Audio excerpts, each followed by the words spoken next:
Hello and welcome back to another Giant Slayer TFT ranked meta video. Our analysts are here to go through the 10-16 meta for each stage of the game. The current meta is really balanced with a lot of different comps actually being viable. Overall, the flow of the game remains similar, so a lot of what we talk about today should sound familiar. With all that said, let's deep dive into each stage of the game, and at the end of it, we're going to go over the galaxies. But before we begin, please don't forget to click the links in our description. Give your support to everyone who helped make this video happen. We host many TFT tournaments with plenty of exciting content to come, so be sure to also follow our Giant Slayer TFT social media pages. Alright, let's get back to the video, and to start off the early game, let's talk about items. We're talking specifically about the beginning carousel and what's a good component to prioritize. Overall, this meta is quite flexible with what items you can make, but let's get into what's worth prioritizing. As usual, the sword component is always worth grabbing because it builds into so many useful items, whether that's Shojin for utility, Guardian Angel for defense, or Giant Slayer for damage. It's an all-around useful component to have because of the range of items that you can build from it, so if you're struggling with what to grab early, take a sword.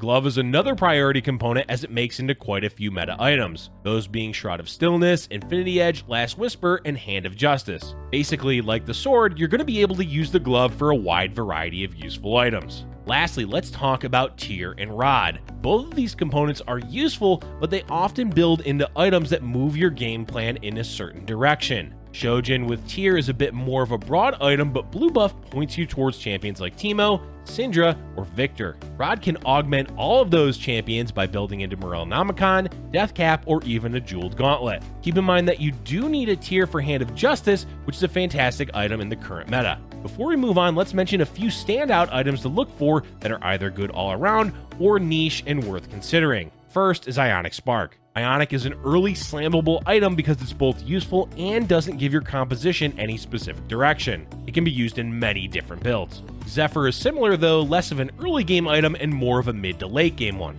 And the last item to highlight is Hextech Gunblade. It was buffed in 10-16, and while it's definitely niche, it's amazing on champions like Jace, Rumble, or Aurelion Sol. Alright, on to early game champions and traits. As usual, this should be prefaced by saying that your overall goal is to play your strongest board, which means you want to 2-star your champions. Playing for a specific champion or certain traits can be okay, but if you're presented with other options that can be upgraded, you're better off going for them. The priority is going to be to 2-star champions and then useful traits after. With that said, there are a few champions that you can look to grab that are overall useful. Lucian, for example, is an amazing early game carry through stages 2 and 3. Throw some other cybernetics in with him and you're setting yourself up for a potential win streak. Ahri is another strong 2-cost champion that can carry, but she can be useful even without her traits. Other standalone strong champions to consider are Jace and Twisted Fate. Let's now go over a few traits. Rebels have been a solid early game option for a while, and that's still true in 10-16.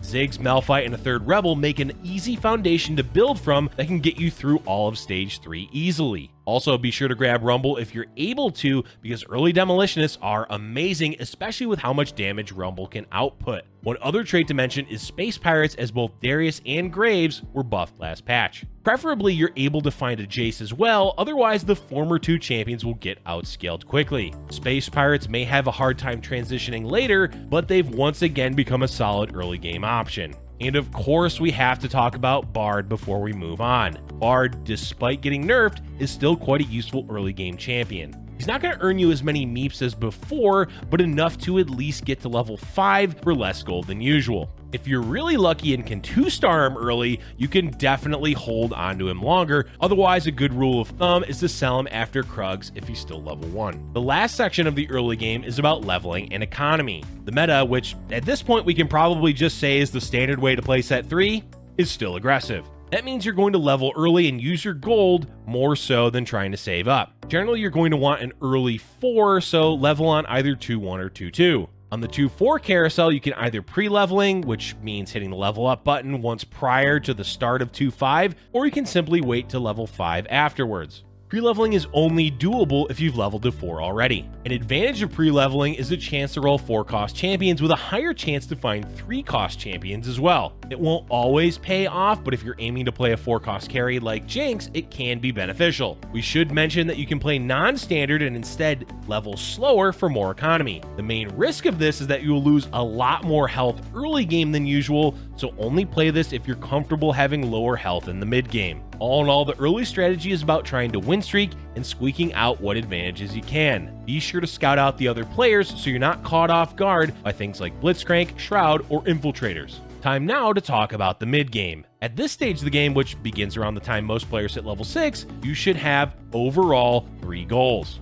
One is to stabilize your board to prevent losing health. Second is scouting what other players are looking to play while you're solidifying your composition of what you want to play. And the third goal is deciding how you want to transition into the late game. Let's break down each of these goals, but first let's talk about level 6 and 7. The standard timing for level 6 is 3-2, though it can be earlier if you're trying to keep a win streak going. You can roll on level 6, but only do this if you're really close to upgrades, such as you have 2 of a 3-cost champion or multiple 2-cost units with pairs on your bench. If you do roll, do not go below 20 gold. The standard timing for level 7 is going to be 4-1 after Wolves. It can be earlier if you have the economy for it or you want to push an advantage, but the standard will be on 4-1 with ideally 40 or more gold left over. Level 7 is a good time to roll, so let's move into your first goal of the mid game. Stabilizing your board, meaning you will roll to hit upgrades and find certain champions, is important for preventing too much health loss through stage 4. Look for upgrades to your current champions and the main carry of the composition you're playing. Ideally, you'll be able to 2-star your main carry, but don't all in your gold to do so. Try not to go below 20 or 30 gold. The second goal goes hand in hand with the first one, as you need to scout prior to rolling to get an idea of what other players are doing. Look for what's contested and aim for uncontested builds if possible. Sometimes the game just gives you a path, and oftentimes that's the best option. And the last goal of the mid game is planning your late game transition. What that means is saving your gold to level to 8 and then determining if level 9 is realistically achievable. It is possible to fast 8 on 4-3, but only do so if you have high health and a strong economy on 4-1. The risk of not rolling means you may lose a lot of health or miss out on hitting champions that others have rolled for already. If fast leveling to 8 doesn't seem possible and you rolled on 7, you should instead aim to level for 8 around 5-1 after the PvE round. This timing can vary, but it's a good round to aim for. There are also times you won't level and instead slow roll your gold on 7, meaning you'll stay roughly above 40 or 50 gold and roll excess amounts with the aim of hitting 3-star champions. Overall, as far as compositions go in the mid game, you've got a lot of great options. There's slow roll builds, standard level 7 builds, fast 8 compositions, and even fast 9 compositions. While forcing a legitimate strategy, you're often going to be putting yourself in a better position if you scout and adapt to the lobby. That said, an easy rule to follow is play what the game gives you and adapt to it. Now, we can talk about the late game. As usual, the late game is almost entirely around positioning and scouting. Check for anyone hitting major upgrades and be aware of Infiltrators, Blitzcrank, Shroud, and Zephyr. Other things to look for include Mech because of the AoE stun, and Gnar as he can displace your carry. Overall though, the best advice for positioning is to move your board around often. This makes it more difficult for anyone scouting you, so try not to remain in a static position for too long. The other aspect of the late game to talk about is leveling to 9.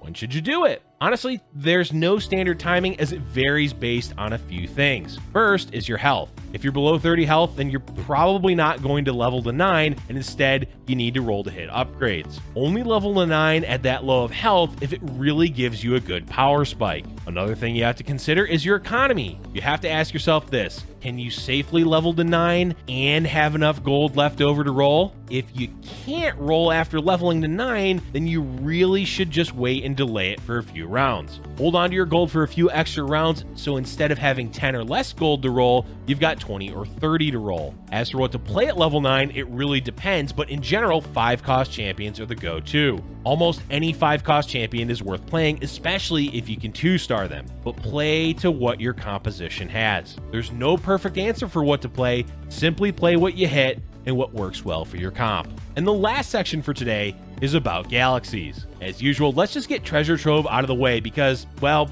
it's just a buffed up standard galaxy. You get a lot of items and gold, which is great, and it makes an amazing galaxy for any composition. Let's talk about the newest galaxy, Salvage World. It's a super fun galaxy because you have to really think a lot about what items you can make throughout the game with all of your components. A good thing to remember here is to use your items as much as you can, even if they aren't ideal at the time. Use them on champions that you won't be keeping later, as there's no downside to slamming components. Plunder Planet is honestly not that much different than, say, Treasure Trove, but there's one important thing to keep in mind. That is to make sure your board is strong enough to kill at least 1 or 2 champions. Don't intentionally play a weak board on this galaxy where you may miss out on gold early.